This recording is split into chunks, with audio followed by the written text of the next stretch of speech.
Hi, good morning. I am a junior IT trainer and I have been tasked to demonstrate some important topics for the benefits of the employees.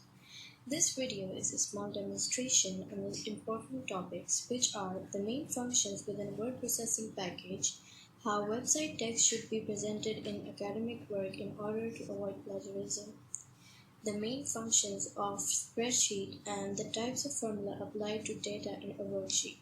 So let's jump right on to the first topic, which is the use of search engine. So as we talk about search engine, Google Chrome is the web browser that comes in my mind, and it's very easy and effective to use.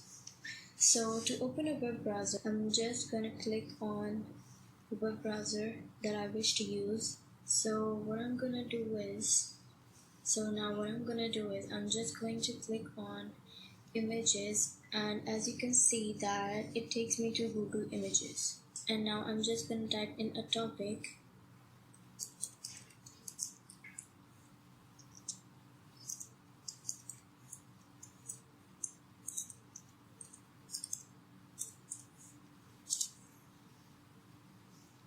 and as you can see that it has taken me to the images side, and it shows all the images related to the topic. So I'm just going to choose a picture that I like for future topics. So to save a picture, what we need to do is we need to right click and we are going to click on save image as, and we're going to save image.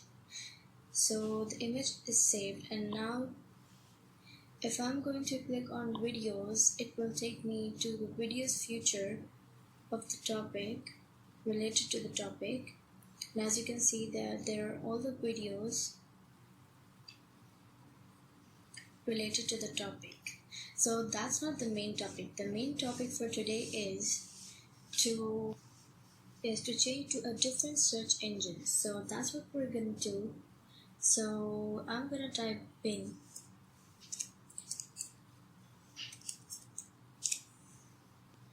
and I'm just gonna type the same topic that I've typed.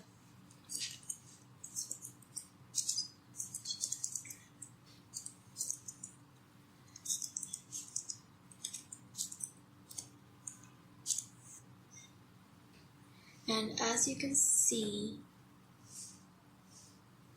that there are so many websites related to the topic.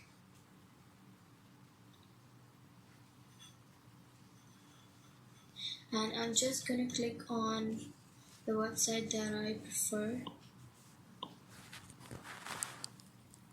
And now what I'm gonna do is I'm just gonna copy the whole paragraph. So to copy a whole paragraph, what we need to do is either we can select the whole paragraph, or we can double click. Either I can select the whole paragraph or I can double click on the paragraph and it will select the whole paragraph. And to copy the whole paragraph, I'm just gonna right click and it shows copy on the first option. So I'm gonna copy it manually, or I can either press Ctrl plus C and it will copy the whole paragraph. So we are done with the first topic. So previously we learned about the use of search engine, and now in the next topic we are going to learn about the use of word processing software.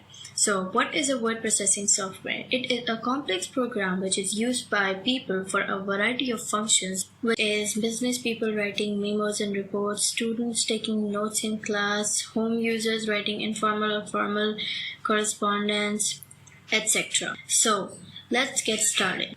So how do you open your word processing software? In order to open the Word document, I'm just going to click on the taskbar, and as you can see it automatically shows the Word, and I'm just going to click on it and it will take me to Word document. So to open a new blank document from a document, from a document, all you have to do is click on File and go and click on New. And as you can see here, this is the blank document thumbnail.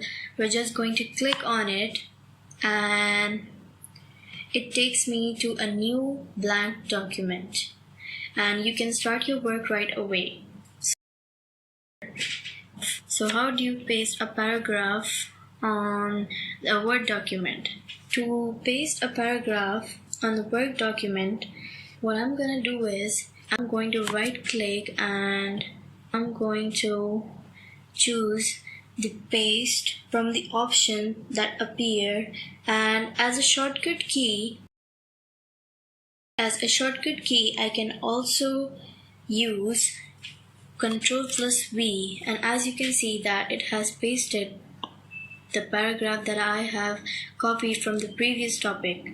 To insert a picture in the Word document, all you need to do is click on the location where I want the picture to be inserted, and I'm just going to click on Insert menu and I'm going to click on the picture tool, and I'm going to select the picture that I have saved from the previous topic. And as you can see that the picture has been inserted to the location where I want it, and I can now adjust the size of the picture as I want. And as I've inserted the picture, as here there is a picture tool and I'm going to click on it, and as you can see that I can change the borders of the picture as I like. Topic arrives. The issue here is plagiarism. So plagiarism is considered as significant academic and intellectual offense. It may result in highly negative consequences.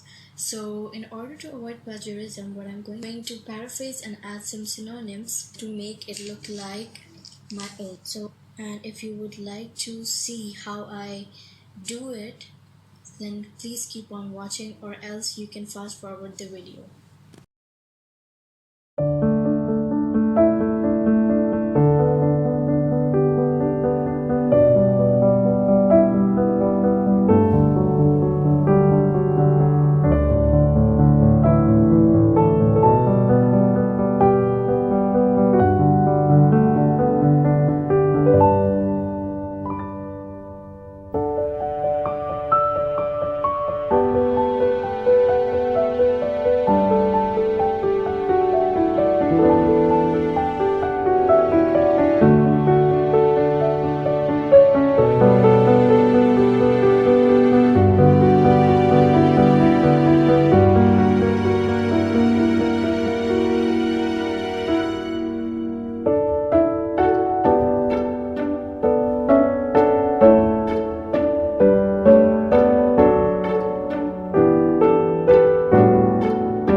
Now as I'm done paraphrasing, so I'm going to change the font size of the paragraph. So in order to change the font size of the paragraph, I'm just going to select the whole paragraph, and in the Home tab, I'm gonna click on the font size in the font size box. Here, as you can see, I'm going to choose any size that I like. Changes have been added to the selected text. Now let's move on to the next one, which is to change the font. So to change the font, what I'm going to do is I'm going to select the text that I want to change the font of, and in the Home tab, I'm going to click on the font list box, and a list has appeared of available fonts. So I'm just going to I like to choose. As you can see that the font has been added to the selected text. So I want to change the style of the text. What I'm going to do is I'm going to select the text of which I want to change the style, and in the Home tab there is a style icon. I'm going to click on the style icon here that is bold, italics and underline. So I'm going to choose the one I like. That's how you change the font style of the selected text. So now if I want to save a document, in order to save a document, what I'm going to do is I'm just going to click on the File tab here, and here there are several options here, and click on Save As. For the Save As option, I'm going to pick the file where I want my document to be saved. So I'm going to click on Downloads, and I'm going to name the file,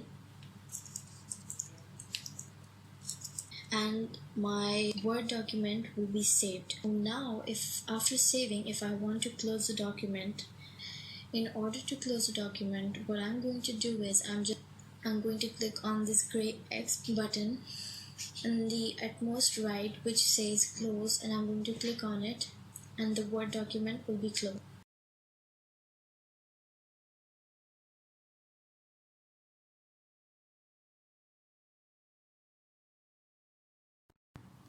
So as we're done with the second topic, we will now move on to the third topic, which is the use of a spreadsheet. So what is a spreadsheet? A spreadsheet is an arrangement of rows and columns. Rows are horizontal vectors while the columns are vertical vectors. A spreadsheet is also known as a worksheet. It is used to record, calculate, and compare numerical or financial data. So in order to open a spreadsheet, what I'm going to do is I'm just going to click on the taskbar, and as you can see, it automatically shows me the Excel in the recent tabs, or I can either type Excel, and I'm going to click on it, and as you can see that it takes me to Excel spreadsheet. So now I'm going to click on this new blank workbook thumbnail and give me a new blank workbook. So how to type some text in the cell? To type in any cell, you just have to select and just begin typing. It will appear in the cell, and so I'm going to start typing, and I'm going to type any names that I wish to type.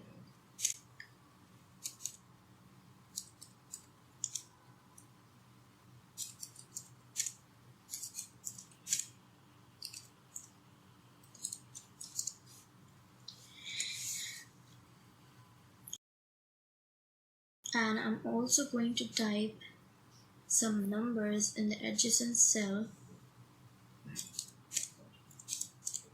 You can type any number you wish to type, but I'm just gonna type any number that I wish to. When I'm done typing and when I click on enter, it will move me to the next cell. So as we're done typing, I'm going to show you how to add borders to a cell. So how do you add borders to cell? To add borders to cell, I'm just going to select the cell or a range of cell. I'm going to select the range of cell that I want, and I'm just going to click on the down arrow next to the border feature. As you can see that the different borders and different border styles have appeared. So now I'm just going to choose the border style that I want. So I'm just gonna click on this border style, and as you can see here that it has added the borders in the selected cell. So as we are done with adding the borders in a cell, I'm now going to change the font color. So what I'm going to do is I'm going to choose the cell whose font color I want to change, and I'm going to click on the font color button here and choose any color that I like. Suppose I am going to click on red. So, and as you can see, the font color has been changed to the selected cells. There you have it. This is how you change the font color in a cell. Now I'm going to talk about adding numbers using some formula. So how do you add numbers in a cell using a formula? So to add numbers in a cell using a formula, what you need to do is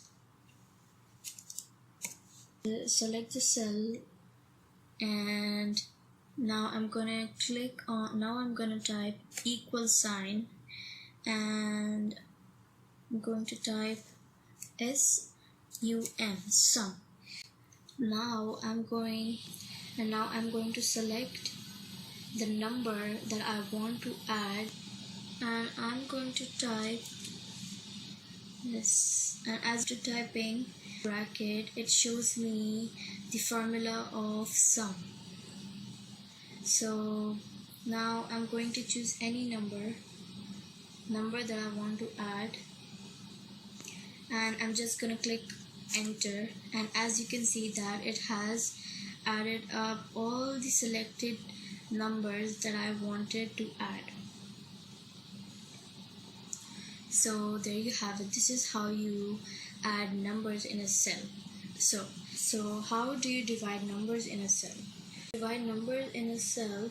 So I'm gonna type equal, and then I'm gonna type the number, and then I'm going to type the number to be divided.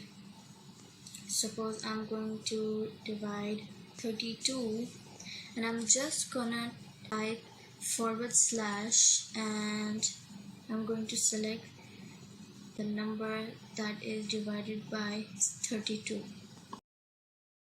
and I'm going to click enter, and as you can see that it has divided the numbers that I selected. And when I click on it, and in the formula bar you can see the formula. So that's how you divide. So now I'm going to teach you how to find an average. So to find an average, I'm going to click on the cell below the column of the numbers for which I want to find the average. I'm going to hit equal, and I'm going to type average bracket, and here as you can see that it has shown me the formula of an average. So I'm going to click equal, and then I'm going to select the cell or the range of cell whose average I want to calculate. So now I'm going to click enter. As you can see that we have the average. It has calculated me the average of the selected range of cells. So now if I click on the average, it will show me the formula that I have applied. So it's really easy, and that's how you calculate an average of a given number of cells or a range of cells. So let's move on to the next topic, which is how do you add a graph. So to add a graph, what you need to do is you need to select the data, and click on insert, and here as you can see that there are variety of charts. I'm going to click on column and you can see how your graph will look like. So I'm going to click first one. As you can see that the graph has been applied. That's how you make a graph from your data. You can even modify with the options in here like primary, horizontal. I can change the axes, show left to right axis. It displays the axis left to right with labels, and axis title. I can change the title of the horizontal axis and I can change the title of the vertical axis. You can customize the look of your chart, or you can even change the data that is shown in the chart. That's how you add a chart using your data. To save a spreadsheet document, you can click here that says save to OneDrive, and you can click the down arrow and you can change the file name, location. You can save it, and the other way is to click on file and you can click on save as and save this to your OneDrive.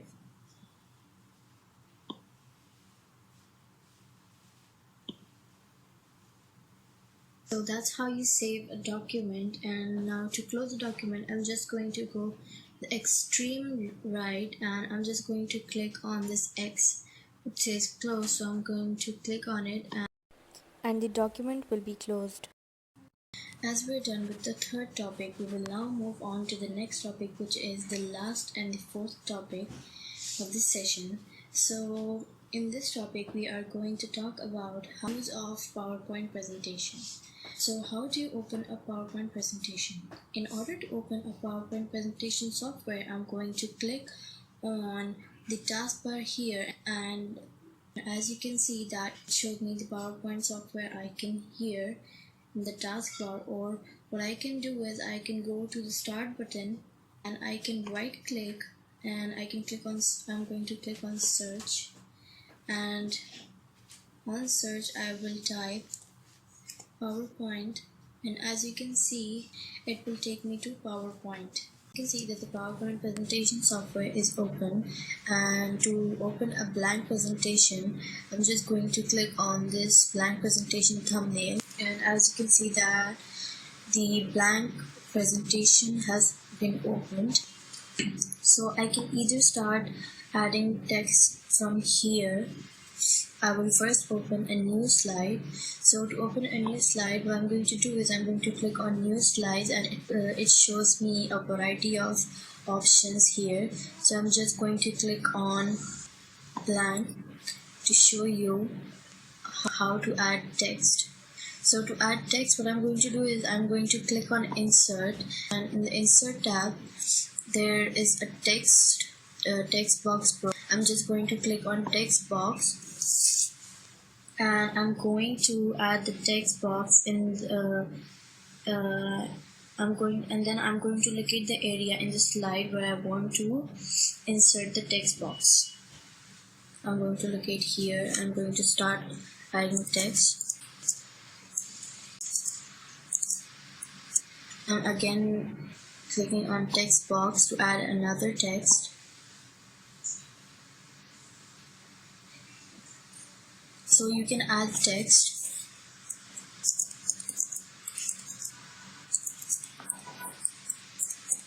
or you can either, so that's what I'm gonna do. I'm going to paste my information.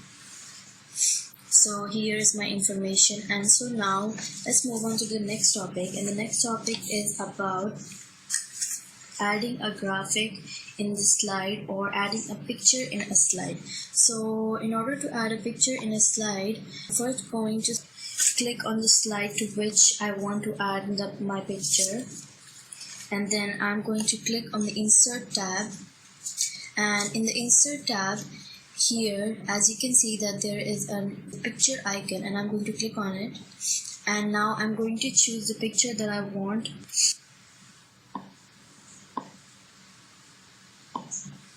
and I'm going to click on insert. As you can see that the picture has been inserted, and I'm just going to adjust the size of the image. I can even change the borders of the image like this.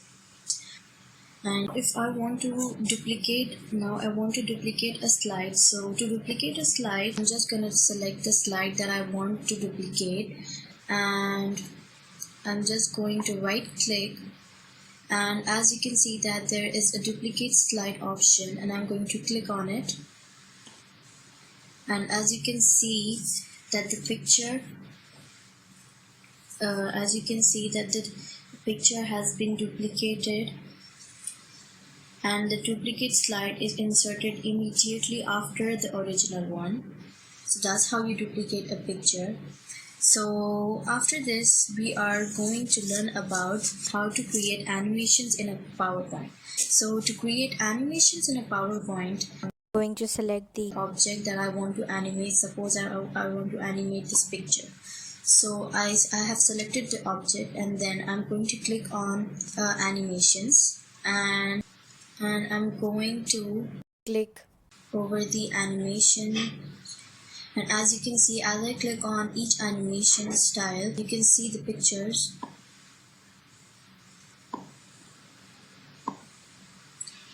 I'm going to select the text, and I'm just going to click on animation, and as you can see that the text is animated. And you can even click on the down arrow to see other varieties of the animations.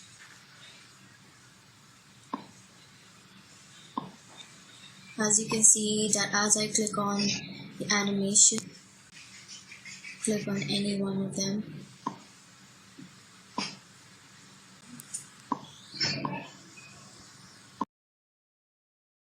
this is how you create an animation in PowerPoint. How do you launch a slideshow in a presentation? To launch a slideshow in a presentation, what you need to do is you need to go and click on the slideshow tab as shown here, and I'm going to click on it. And as you can see that there are several options given in here, and I'm going to choose the first option, which is start from the beginning. As you can see that the slideshow has been played from the beginning.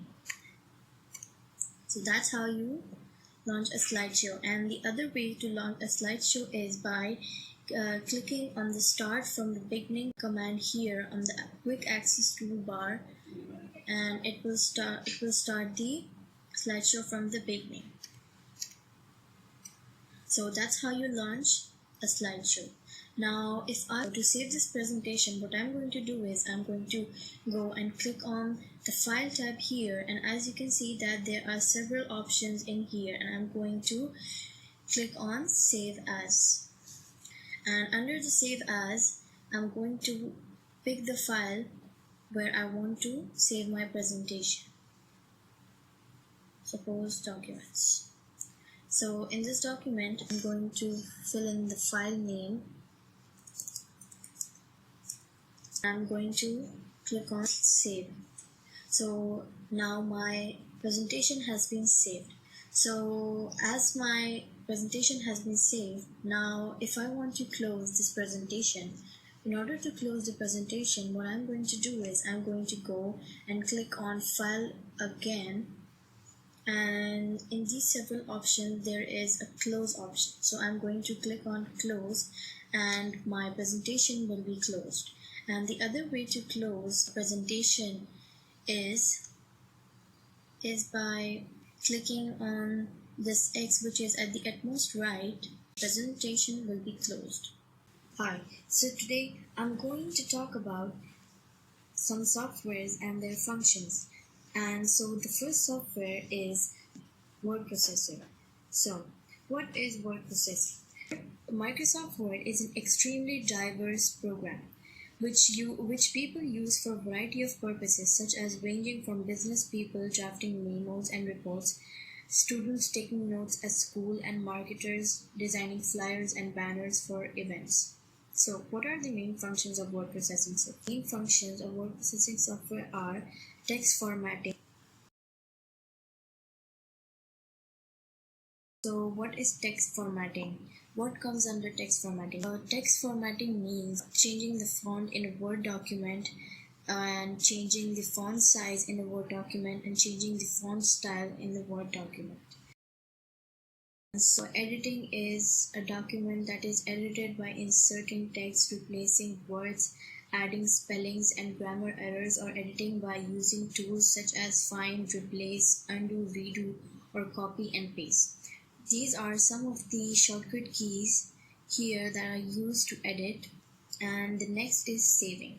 Saving is referred to as saving a document by simply going to File and clicking on Save, or by using a shortcut key Ctrl+S. And the next is copying. Copying refers to creating a duplicate item in a document and placing it in a clip. When an item is duplicated, it is temporarily saved in a buffer waiting to be pasted elsewhere.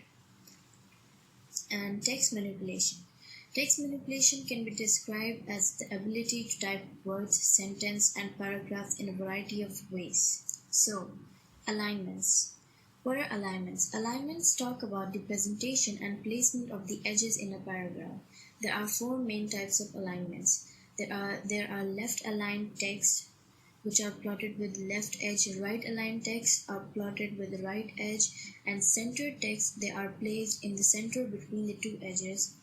For justified text, it adds a space between words that are arranged evenly along the left and the right margin. So, the next topic is what such text should be shown academically in order to avoid plagiarism. So, what is plagiarism? Plagiarism is when the author steals someone else's work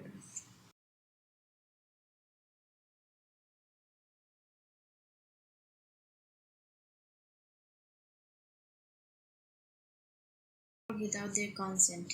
It is considered as plagiarism. In academic terms, plagiarism is an academic theft, and it is an illegal offense.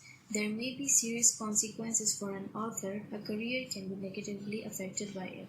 These are some following types of plagiarized works: self-plagiarism, direct plagiarism, mosaic plagiarism, cyber plagiarism, and accidental plagiarism. Here are some of the tips that all of us should know in order to avoid plagiarism. Let's move on to the next topic, which is the main functions of a spreadsheet. So, what is a spreadsheet? In spreadsheet, rows represents horizontal lines while column represents vector lines. Spreadsheet can also be called as worksheets and are used for recording, calculating, comparing numerical or financial data. A spreadsheet provides the author with the ability to enter and process data. The author may enter basic values or values derived from others. So, what are the main basic functions of a spreadsheet? The basic functions of a spreadsheet are arithmetic functions, date function, numerical function, and logical function. So, arithmetic functions interprets a number inside the range of real or complex numbers as a positive integer. In date function, a valid date is created in Excel by combining the components of the year, month, and day. And in numerical function, the numerical functions are used to perform numerical manipulations or mathematical calculations such as the value of investments,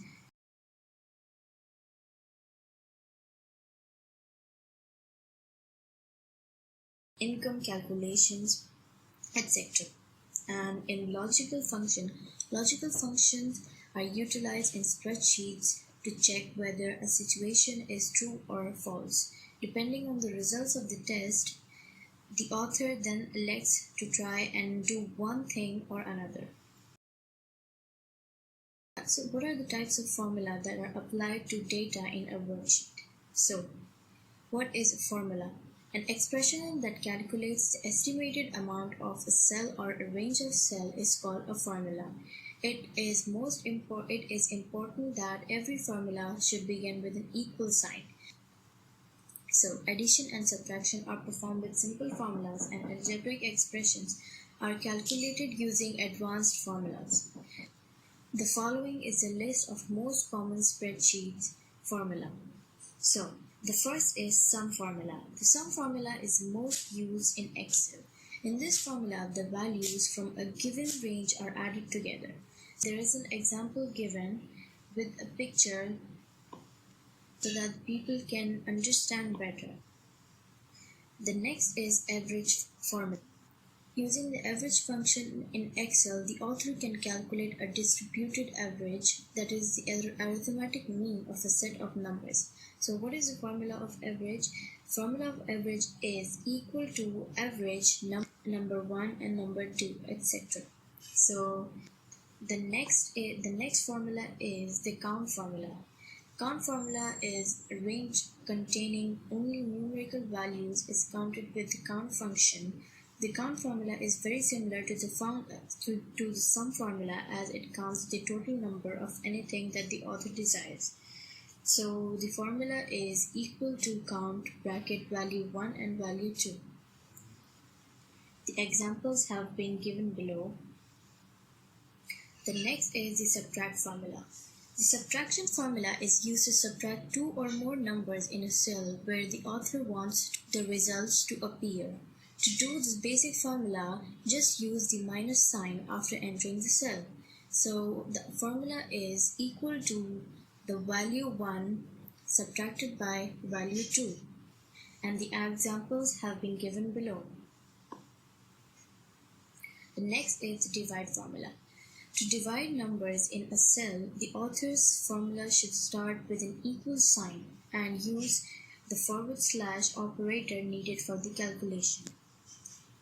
The next is the multiply formula. A multiply formula is used to calculate the multiplication of given numbers in a cell.